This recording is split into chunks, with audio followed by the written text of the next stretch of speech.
오늘도 하나님을 예배할 수 있는 이 시간을 주신 하나님께 감사와 찬양을 올려드립니다. 어제도 주님이 저와 여러분들에게 생명을 주셨는데 오늘도 생명을 우리에게 다시금 주셔서 주님을 찬양하고 예배할 수 있는 기회를 또 주신 하나님 감사합니다. 여러분 모두가 이 기회를 놓치지 않는 자들이 되시길 진심으로 축원합니다. 저와 여러분들이 오늘 이 시간 그 기회를 잘 선용하여서 하나님께 더 큰 감사와 찬양을 올려드리게 되시길 진심으로 바랍니다. 설교를 준비하면서 찬송가 79장의 후렴구가 계속 떠올랐습니다. 주님의 높고 위대하심을 내 영혼이 찬양하네.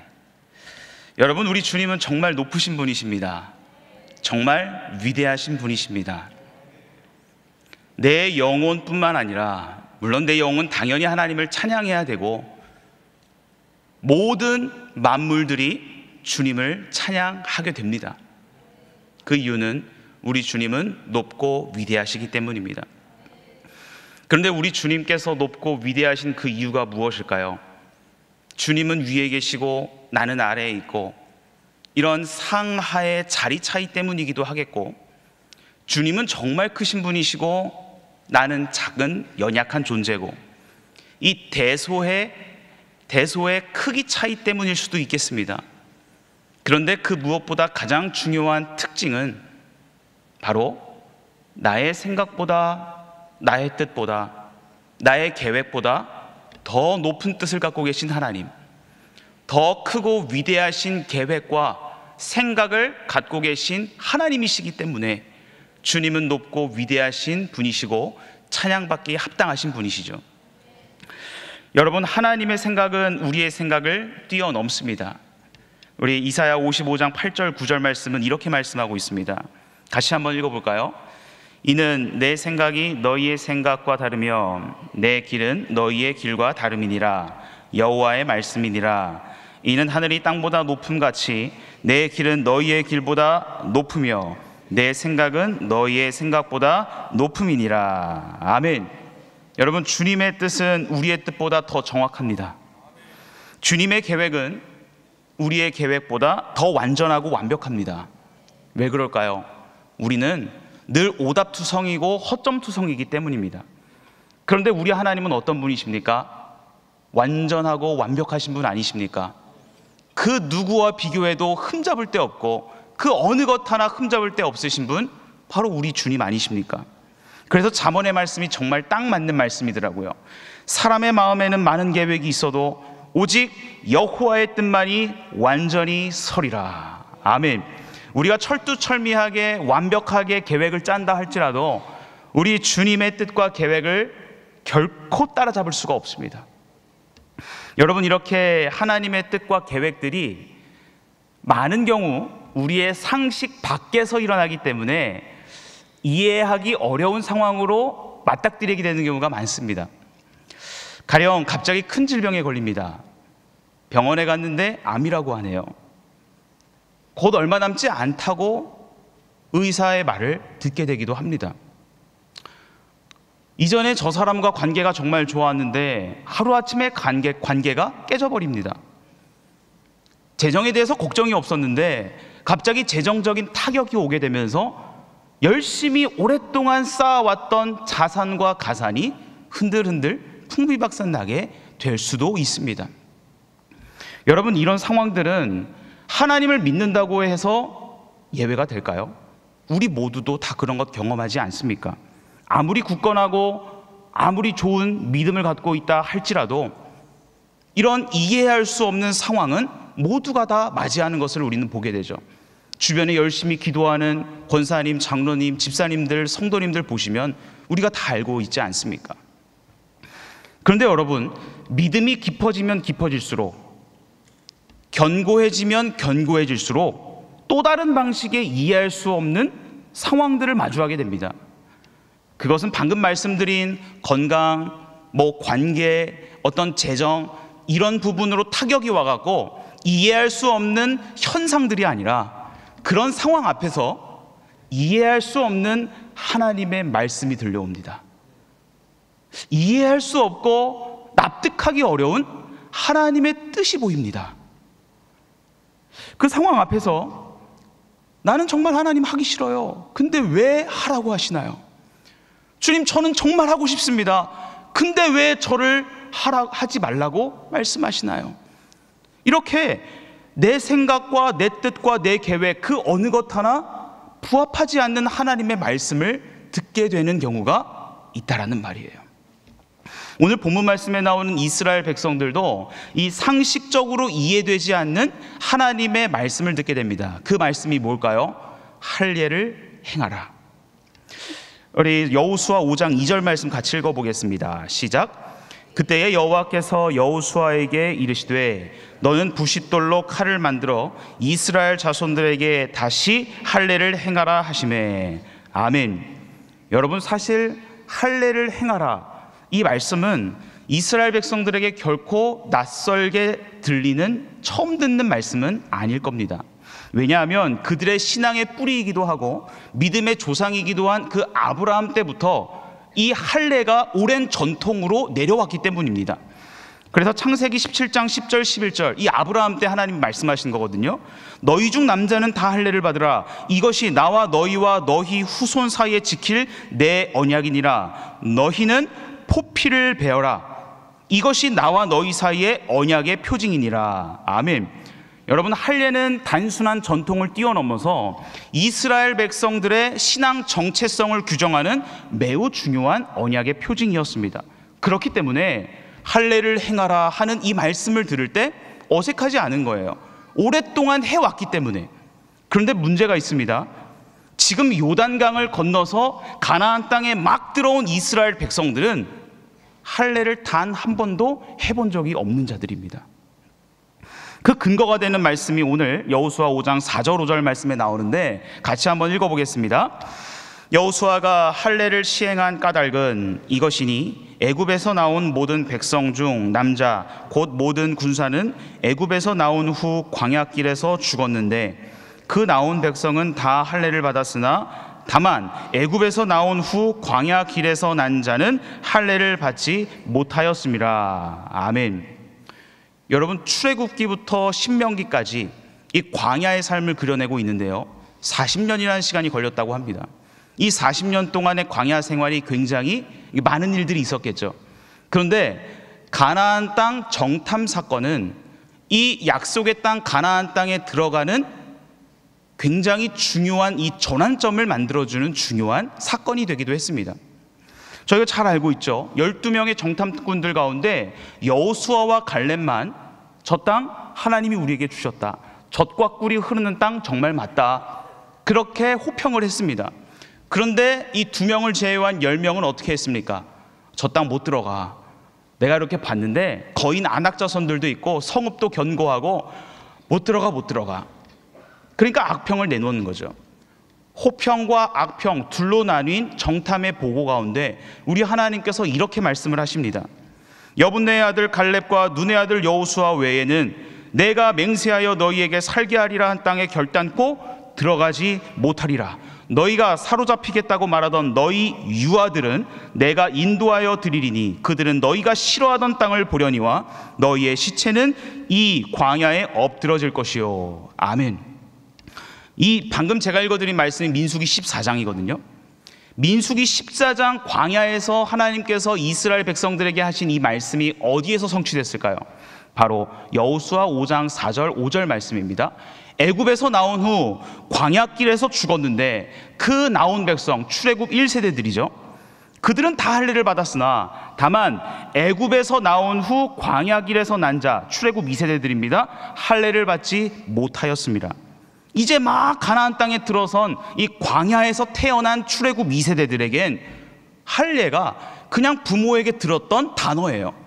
옛날에 아브라함 때 할례를 하라고 하셨는데 아, 그러셨군요, 엄마 아빠. 그냥 듣기만 했지 실제로 해보질 않았던 것이죠. 하는 사람도 보지 못하고요. 그러니까 어색하고 낯설었을 것이 분명합니다. 뿐만 아니라 이스라엘 백성들이 가나안 땅에 들어온 그때는 할례를 받을 만한 때가 전혀 아니었습니다. 여호수아 5장 1절 말씀 한번 보실까요? 요단 서쪽의 아모리 사람의 모든 왕들, 해변의 가나안 사람의 모든 왕들이 여호와께서 요단물을 이스라엘 자손들 앞에서 말리시고 우리를 건너게 하셨음을 듣고 마음이 녹았고 이스라엘 자손들 때문에 정신을 잃었더라. 아멘. 가나안 왕들이 이스라엘 백성들의 요단강 도하 소식을 듣고서 마음이 녹았습니다. 정신을 잃어버렸습니다. 이스라엘 백성들은 가나안 원주민들의 두려움의 대상이 분명합니다. 여러분, 이런 상황에서 이스라엘 백성들은 어떤 준비를 해야 할까요? 당연히 나가서 싸워서 이길 준비를 해야 하지 않겠습니까? 칼도 갈고 방패도 갑옷도 한번 써보고 입어보고 또 벗고 쪼이고 기름칠하고 그렇게 준비를 해서 돌격 앞으로 그렇게 가나안 땅으로 들어가면 뭐 파죽 시세로 이기고 또 승승장구 탄탄대로 아니었겠습니까? 그런데 하나님께서 이해할 수 없는 말씀, 납득하기 참 어려운 말씀을 툭 던지십니다. 칼 내려놔, 방패 내려놔, 갑옷 벗어 할례를 행하라. 요단강을 건넌 후 정착한 곳은 길갈이었습니다. 그 길갈은 이 여리고성과 2.2km, 3km 정도 떨어진 거리였어요. 그러니까 걸어서 30분이면 좋게 다다를 수 있는 그런 곳이었습니다. 그러니까 지금이야말로 두려워 떨고 있는 저 백성들을 향하여서 달려가기 최적의 타이밍이죠.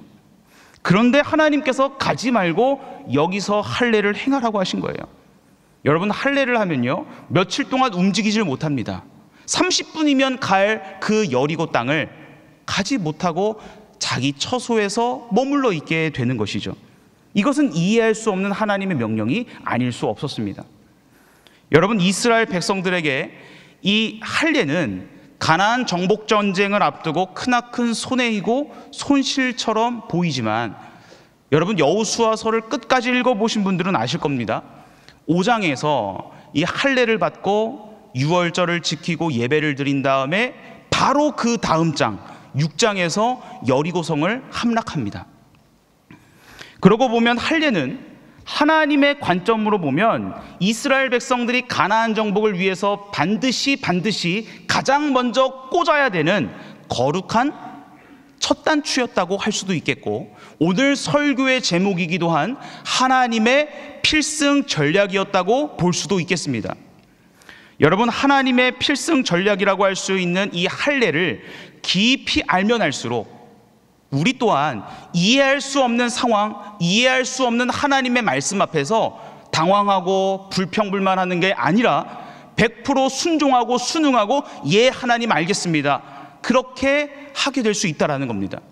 오늘 이 할례에 담겨있는 깊은 의미를 발견하면서 저와 여러분들이 이해할 수 없는 하나님의 말씀, 하나님의 필승 전략 앞에서 고개를 좌우로 흔드는 게 아니라 상하로 흔들며 예 주님 하는 우리 모두가 되길 진심으로 바랍니다. 할례는 표면적으로 보면 남성의 생식기의 포피를 잘라내는 것입니다. 그러나 성경은 계속해서 표면적 의미를 말하라고 하지 않고 이면적 메시지를 발견하라고 하십니다. 그래서 대표적으로 로마서 2장 28절 29절 말씀은 이렇게 말씀하는데요, 무릇 표면적 유대인이 아니요 표면적 육신의 할례가 할례가 아니라 오직 이면적 유대인이 유대인이며, 할례는 어디에 하라고 합니까? 마음에 할지니 영에 있고 율법 조문에 있지 아니한 것이라. 그 칭찬이 사람에게서가 아니로 다만 하나님에게서니라. 아멘. 할례의 이면적 메시지가 뭡니까? 바로 생명의 근원과 직접적으로 연결되어 있는 이 생식기의 포피를 잘라냄으로써 이제 내 생명 끝났어, 하나님의 생명이 나에게 붙는구나. 그리고 육체의 일부를 잘라내는 것이기 때문에, 살을 도려내는 것이기 때문에 내 죄를 끊어내고 잘라내고 거룩하고 깨끗한 자로 바뀌는 의미를 갖고 있기 때문에 이 할례는 반드시 거룩과 연결이 되어 있습니다. 특별히 하나님께서는 너희들이 가나안 땅을 정복하고 이겨내는 이 싸움은 눈에 보이는 칼과 창으로 할 수 있는 게 아니라 거룩함으로 이겨낼 수 있는 전쟁이야 라고 하시면서 거룩함으로 준비시키기 위하여 할례를 하라고 하셨던 겁니다. 할례라는 이 단어가 가장 먼저 쓰인 것은 창세기 17장 말씀인데요, 아브라함이 이삭을 몇 세에 낳습니까? 100세에 낳죠. 그 바로 직전 1년 전 99세 때에 하나님이 아브라함에게 할례를 행하라고 말씀을 하십니다. 그게 창세기 17장 10절 11절, 아까 읽었던 말씀인데 한번 같이 읽어보겠습니다. 시작. 너희 중 남자는 다 할례를 받으라. 이것이 나와 너희와 너희 후손 사이에 지킬 내 언약이니라. 너희는 포피를 베어라. 이것이 나와 너희 사이의 언약의 표징이니라. 아멘. 아브라함은 하나님께서 주실 거룩한 씨, 약속의 씨, 약속의 자녀 이삭을 만나기 위해 거룩하게 준비되어야 했습니다. 약속의 씨 이삭을 만나기 위해, 1년 후에 만나기 위해 거룩함으로 준비되어야 했기 때문에 하나님이 아브라함에게 할례를 행하라 라고 말씀을 하셨던 거예요. 근데 여러분, 이 창세기 17장 11절에 굉장히 깊은 의미가 담겨 있습니다. 히브리어 원어 직역으로 살펴보면 이렇습니다. 그리고 너희는 베어내라. 너희 포피의 살을, 그것이 언약의 표징이라 나와 너희 사이에. 이게 딱 히브리 원문의 직역이에요. 보시면 우리 한글 성경에서는 포피를 베어라 라고 끝이 납니다. 그런데 이 포피 안에 뭐가 담겨 있느냐? 바로 히브리어 바사르라고 하는 이 살이 담겨 있어요. 살, 바사르와 포피를 뜻하는 오클라가 함께 쓰입니다. 그러니까 우리 개역 성경 한글판에서는 그냥 포피를 베어라, 그렇구나 하는데 이 안에 아주 감추어져 있는 바사르, 살이 있었다라는 거죠. 그 살을 도려내는 거구나. 여러분, 이 살 하면 떠오르는 게 있지 않습니까? 가장 처음으로 이 바사르, 살이 어디에 나오는지 아십니까? 바로 창세기 2장에서 하나님께서 아담에게 배필로 주신 하와에게 아담이 사랑 고백할 때 이 말을 써요. 창세기 2장 23절입니다. 아담이 이르되 이는 내 뼈 중에 뼈요 살 중에 살, 바사르, 이 힘이 이제 살이라는 것이죠. 이것을 남자에게서 취하였은즉 여자라 부르리라 하니라. 아멘. 아담의 살 중에 살이었던 하와, 그녀가 옛뱀 마귀, 사탄 마귀의 유혹을 받아서 하나님께서 먹지 말라고 하신 선악을 알게 하는 나무의 과실을 먹게 됩니다. 그런데 성경은 분명하게 말씀하고 있죠. 둘이 한 몸을 이룰지라. 하와의 범죄는 아담의 범죄로 연결되었고, 아담은 온 인류의 죄악을 짓는 최초의 인간이 되었던 것입니다. 하나님께서는 아담에게 있는 살 중에 살, 영적인 죄의 근원, 영적인 하와를 뽑아내려고 하셨던 것이죠. 그래서 포피의 살을 도려내시려고 하셨던 것입니다. 여러분, 제가 이렇게 여자가 죄를 지었다, 그래서 여자가 부정하다, 이런 쪽으로 생각하지 마시길 바랍니다. 이 안에 있는 영적인 의미를 발견하게 되시길 진심으로 바랍니다. 똑같이 하나님께서는 이 포피의 살을 베어내는 할례의 칼을 아브라함에게 들이미신 겁니다. 아브라함아, 너 안에 있는 이 더러운 악한 죄의 근원 바사르, 그 살 중에 살인 영적인 하와를 빨리 제거해버려야 된단다. 그래야 1년 후에 내가 너에게 약속의 씨를 줄 건데, 이 약속의 씨를 받으려면, 약속의 씨를 만나려면 너 거룩해야 돼 하시면서 하나님이 할례로 아브라함을 정결하게 하시려고 하셨던 거예요. 여러분, 그래서 실제로 성경을 보면요, 창세기 17장 방금 읽었잖아요. 17장에서 할례를 행하라고 하나님이 말씀하신 다음에 그 다음 장 18장에서 바로 하나님께서 약속의 씨 이삭을 선물로 주십니다. 그러니까 할례라는 것이 그 약속의 씨를 만나기 위한 거룩한 준비 단계였다라는 것이죠. 여러분, 방금 아브라함이 약속의 씨 이삭을 맞이하기 위해 반드시 필요했던 게 거룩함이라고 하였는데요, 오늘 본문 말씀에 나오는 여호수아 그리고 이스라엘 백성들도 약속의 땅 가나안 땅에 들어가기 위해서 필요했던 것이 무엇이었을까요? 칼과 창, 방패였을까요? 어떤 이기고자 하는 의지였을까요? 아닙니다. 거룩함이었습니다. 이 전쟁은 거룩함으로 이길 수 있는 전쟁이다 하시면서 하나님께서는 그들을 거룩하게 하시기 위하여 할례의 칼을 들이미신 겁니다. 여러분, 하나님께서는 저와 여러분들을 향하여서도 이 아브라함에게 들이미셨던 할례의 칼, 여호수아와 이스라엘 백성들에게 내미셨던 그 할례의 칼을 우리에게도 내미십니다. 우리가 맞이할 분 누굽니까?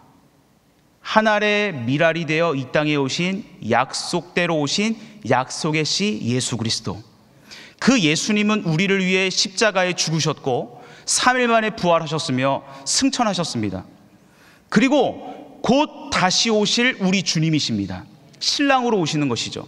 그 신랑 되신 예수님을 맞이하기 위하여, 약속의 씨를 맞이하기 위하여서 우리는 지금 이때에 우리의 길갈 이 땅에서 거룩하게 준비되고 신부로 단장되는 이 할례의 시간이 반드시 있어야 한다는 거예요.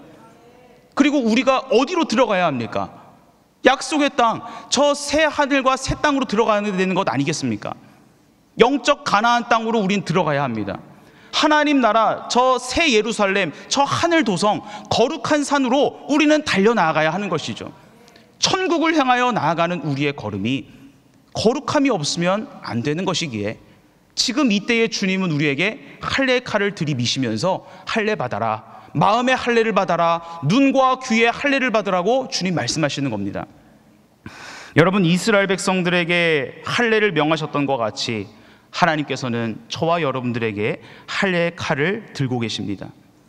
예수님을 맞이하려면, 예수님 안으로 들어가려면 반드시 그 할례의 칼로 마음을 도려내고 잘라내는 마음의 할례가 있어야 합니다.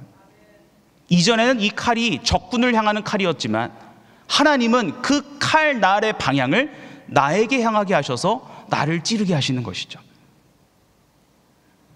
여러분, 오늘 이 부싯돌로 칼을 만들어서 할례를 행하라고 하시잖아요.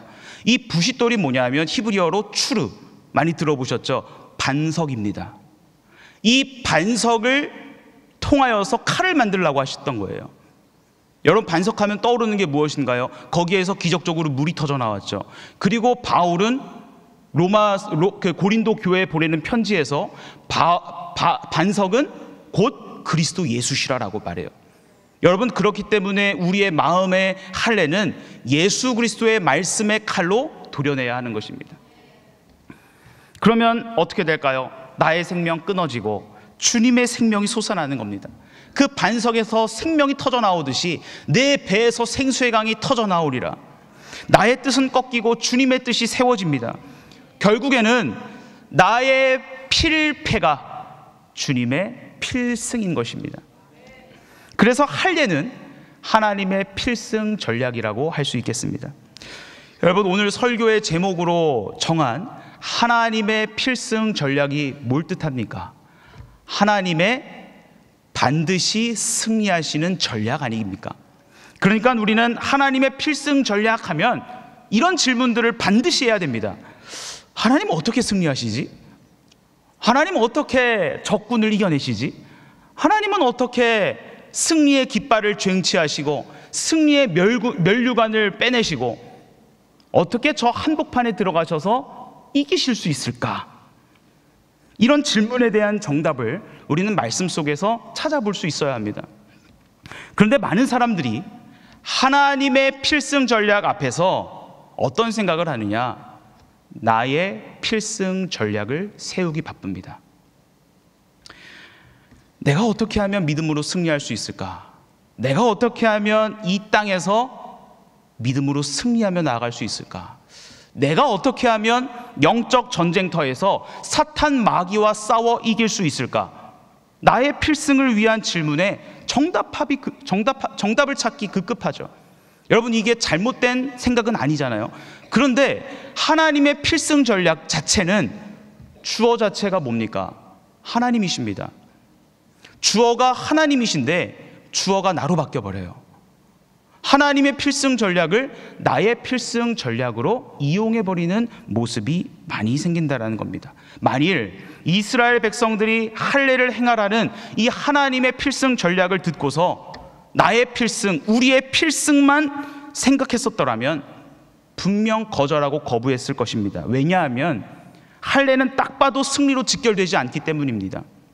할례를 하면 며칠 동안 집에 눌러앉아 있어야 하기 때문에 이스라엘 백성들의 관점에서는 할례 자체가 반드시 패할 수밖에 없는 필패 전략일 수밖에 없었죠. 그러나 여호수아도 이스라엘 백성들도 할례를 행하라는 하나님의 필승 전략 앞에서 군말 없이 온전히 순종합니다. 그 결과 어떻게 됐습니까? 하나님의 필승 전략은 정확하게 맞아 들어갔고 정곡을 찔렀고 거룩함으로 준비된 이스라엘 백성들은 드디어 여리고를 점령하고 쭉 나아갈 수 있었던 것이죠. 여러분들은 하나님의 필승 전략 앞에서 오직 하나님만 바라보게 되시길 진심으로 바랍니다. 여기에서 승리하는 나, 이기는 나, 나의 필승에 집중하다 보면 나를 통해 일하시는 하나님을 보지 못하게 됩니다. 그러니까 이해할 수 없는 하나님의 명령, 이해할 수 없는 하나님의 말씀, 이해할 수 없는 하나님의 뜻 앞에서 쉽게 낙담하고 실족하여 넘어지게 되는 것이죠. 마치 누가복음 18장에 나오는 부자 청년과 같습니다. 예수님, 어떻게 하면 제가 영생을 얻을 수 있습니까? 이 질문 자체가 나의 필승을 위한 질문 아니었습니까? 그때 예수님이 이렇게 말씀하세요. 같이 한번 읽어보실까요? 예수께서 이르시되 내가 온전하고자 할진대 가서 내 소유를 팔아 가난한 자들에게 주라. 그리하면 하늘에서 보화가 내게 있으리라. 그리고 와서 나를 따르라 하시니 아멘. 영생이라는 하늘 보화를 얻을 수 있는 이 좋은 기회인데 예수님의 이 말씀이 그에게는 너무나도 어려웠습니다. 상식 밖에서 들려오는 이해할 수 없는 말씀이었습니다. 그래서 성경은 그가 슬픈 기색을 띠면서 주님을 떠나갔다라고 말씀을 하고 있어요. 저는 오늘 여러분들이 주님을 떠나지 않길 진심으로 바랍니다. 그러나 하나님께 우리의 시선이 고정이 되면 아무리 내가 실패하고 넘어져도 괜찮습니다. 왜냐하면 우리 하나님이 승리하시기 때문입니다. 나는 비록 실패하고 못하더라도 우리 주님은 반드시 승리, 필승하십니다. 나는 할 수 없지만 주님은 해내시는 것이죠. 참 감사한 것은 무엇인지 아십니까? 하나님께서 그렇게 우리보다 앞서가시고 앞장서 가시면서 선두주자로 나아가시면서 다 승리해내시는데, 이겨내시는데 와, 나 승리했다 하면서 그냥 승리의 기쁨을 하나님만 경험하시는 게 아니라, 받으시는 게 아니라 우리에게 승리의 기쁨을 주신다라는 거예요. 그러니까 하나님의 필승 전략이 우리의 필승 전략으로 연결된다라는 겁니다. 하나님께서 승리의 깃발을 쫙 되찾으셔서 우리 손에 쥐어주시고 승리의 면류관을 뺏어서 우리의 머리에 씌워주시고 승리의 기쁨을 우리 마음에 후 넣어주신다라는 겁니다. 그러면 우리가 한마음 한뜻으로 주님과 일심동체되어서 승전가를 부를 수 있게 되는 것이죠. 여러분들은 하나님의 필승 전략 앞에서 오직 하나님만 바라보게 되시길 진심으로 축원합니다. 할례를 하면 찔리고 찢어지고 끊어지는 고통이 분명 있습니다. 그런데 그 후에 반드시 나를 봉합해 주시는 하나님이 있다는 것을 기억하십시오.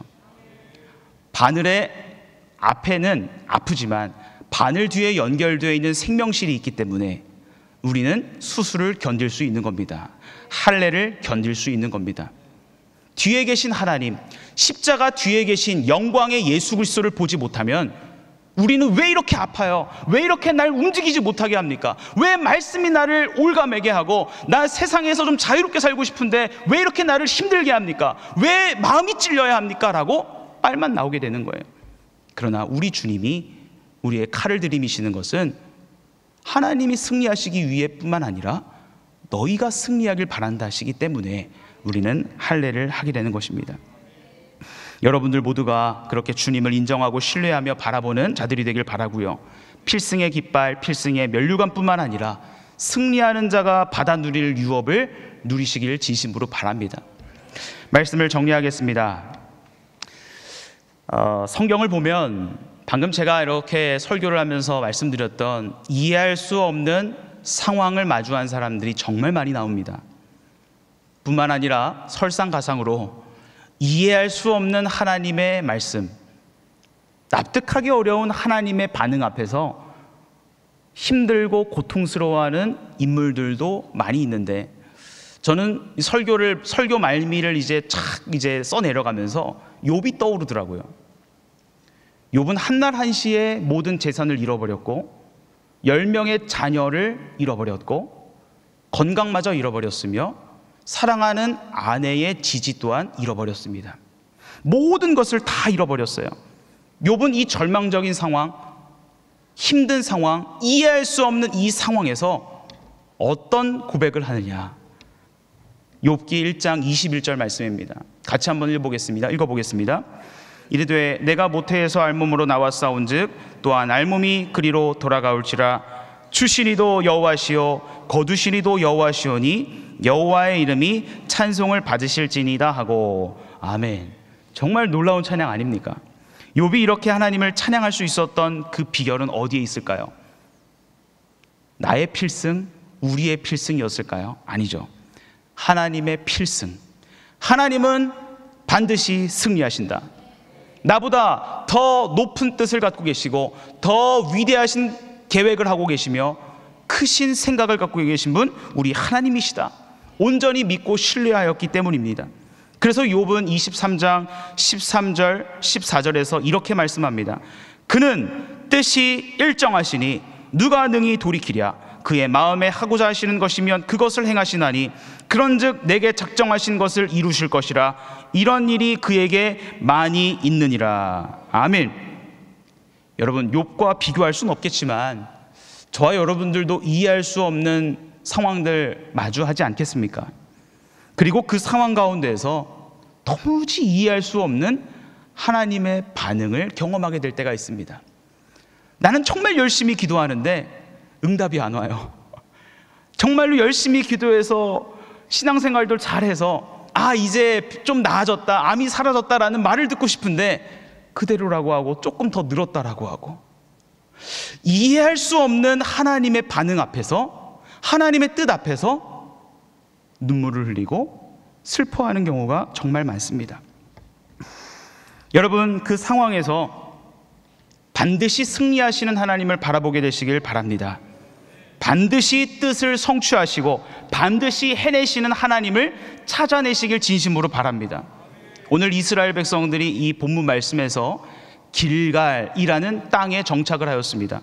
가나안 정복 전쟁의 필승이 칼과 창에 있을 것 같지만 하나님께서는 할례를 필승 전략 도구로 전해주셨습니다.